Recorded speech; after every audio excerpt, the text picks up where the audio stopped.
सुनो, आज जो कहानी है ना, उसमें राजा की शिल्पकला के लिए दीवानगी कमाल की है। सोचो, वो अलग अलग जगह घूम घूम कर मूर्तियां इकट्ठा करता था और उनमें से 3 मूर्तियां तो उसे जान से भी प्यारी थीं। और देखो, जब किसी चीज से इतना लगाव हो जाता है तो इंसान थोड़ा इमोशनल भी हो जाता है। लेकिन असली ट्विस्ट तो तब आया जब एक सेवक से गलती से उन 3 में से एक मूर्ति टूट गई।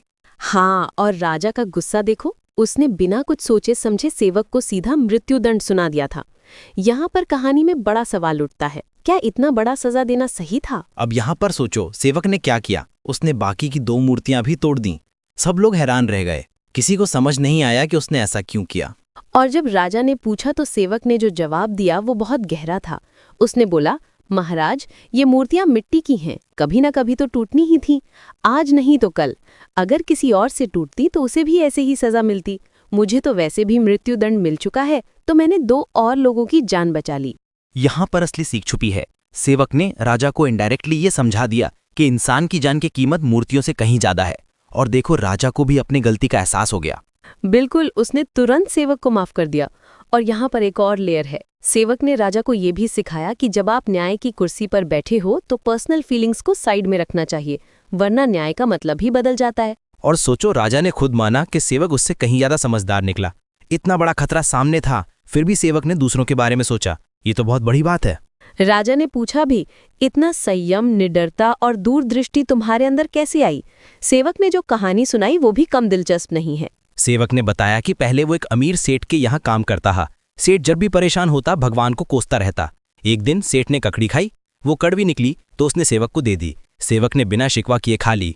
सेठ ने पूछा, इतनी कड़वी ककड़ी कैसे खा ली? सेवक ने जवाब दिया, आप रोज अच्छा खिलाते हो, एक दिन कुछ कड़वा भी मिल गया तो क्या फर्क पड़ता है?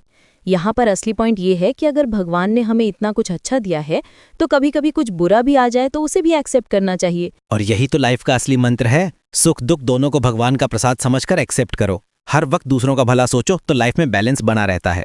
देखो, इस कहानी से 2 बड़ी बातें निकलती हैं। पहली, न्याय करते वक्त पर्सनल अटैचमेंट को साइड में रखना चाहिए। और दूसरी, लाइफ में जो भी आता है, अच्छा या बुरा, उसे भगवान की मर्जी मानकर एक्सेप्ट करना चाहिए। और एक और चीज, जब भी कोई मुश्किल आए तो खुद को विक्टिम फील करने के बजाय सोचो कि इसमें भी कोई पॉजिटिव साइड हो सकती है। जैसे सेवक ने किया, उसने अपने सिचुएशन को दूसरों के लिए एक मौका बना लिया। तो एक्शनेबल टेक अवे ये है, कभी भी किसी चीज के खो जाने या टूट जाने पर ओवर रिएक्ट मत करो। इंसान की जान, उसकी भावनाएं, ये मूर्तियों या चीजों से कहीं ज्यादा कीमती हैं। और जब भी लाइफ में कोई कड़वा अनुभव मिले तो उसे भी उसी एक्सेप्टेंस के साथ लो जैसे सेवक ने कड़वी ककड़ी खा ली थी। हर दिन अच्छा नहीं हो सकता, लेकिन हर दिन में कुछ अच्छा जरूर हो सकता है। और सबसे जरूरी, अगर कभी आपको किसी की सजा तय करनी हो या कोई बड़ा फैसला लेना हो तो अपनी भावनाओं को साइड में रखकर पूरी निष्पक्षता के साथ सोचो। क्योंकि असली लीडर वही है जो मुश्किल वक्त में भी सही डिसीजन ले सके और दूसरों के भले के बारे में सोच सके।